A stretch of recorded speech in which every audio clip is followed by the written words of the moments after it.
So from a very early age, Aoife would have been attending Waterford Eye Clinic to check their eyes because some of those tumours can grow on the optic nerve. Her ophthalmologist noticed that Aoife's optic nerve wasn't looking like it should do, so he referred us up to Crumlin Hospital for an MRI, and it was confirmed that Aoife had optic nerve glioma, or a tumour on her optic nerve. It was decided that Aoife needed to undertake a course of chemotherapy to try and stabilise the growth of this tumour because it was affecting Aoife's eyesight. So Aoife unfortunately would have lost most of the vision in her right eye at that stage, and she was continuing to lose some vision in her left. So Dr. Pears wanted to begin the course of chemotherapy to stabilise this and to try and stop her vision reducing even more. She went through almost 84 weeks of chemotherapy and would have attended John's ward in Crumlin. I think my hardest part would have been maybe that walk down to John's ward. I didn't think in my wildest dreams I'd be bringing my 5-year-old little girl down to start this journey. It was just that first night when she was sick.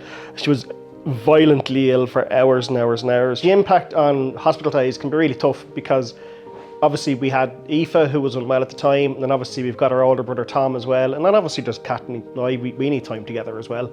So it was difficult to kind of deal with those overnights because Aoife was junior infants, Tom was I think first or second class at the time. So obviously we relied heavily on family then just to kind of get us through those periods when we were in hospital for a good few nights at a time. Took our little girl away for those 84 weeks because she just wasn't really the same Aoife for quite a while because she was just so tired. It kind of meant that we couldn't do a lot because obviously her immune system is very, very low. So we were having to mind her, we were staying away from soft play areas, like families, parties, like schools, tours, things like that. We kind of just had to take it easy on all of those because we just didn't want to expose her to viruses because she just didn't have the capacity to fight them. So she was obviously missing out a lot on the social side of things. Then obviously we were missing out on things we couldn't do as a family. So there was a huge toll from that point of view. Barretstown meant that it was just that our circle of 4 that got to spend that time together because it gave us that great opportunity. That was it, very much. That was the first time the 4 of us had kind of been alone. We heard about Barretstown from our social worker Mary in the hospital. We went the first time and we didn't really know what was involved, so we drove in the gates and it was like, we parked the car and then there was kind of people waiting all around for us, and you're walking along and there's just happy faces everywhere. It was just happiness. Yeah.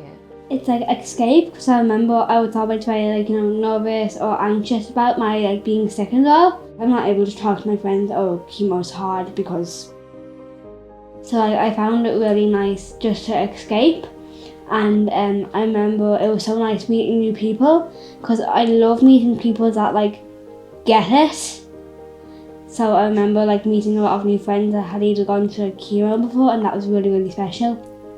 So at the end, they had a show of all the pictures that were taken for the week. The cows had worked together to get me an iPad and played the video on it, and it was actually really, really special.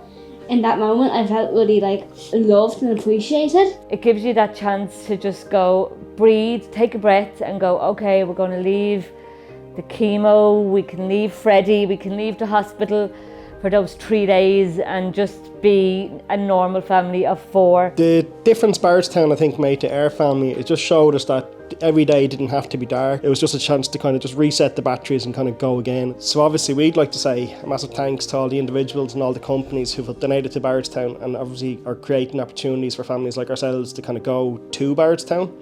Without your donations, it wouldn't be possible for the likes of us to kind of get a few days of break and kind of reset and go again. So thank you and keep it going.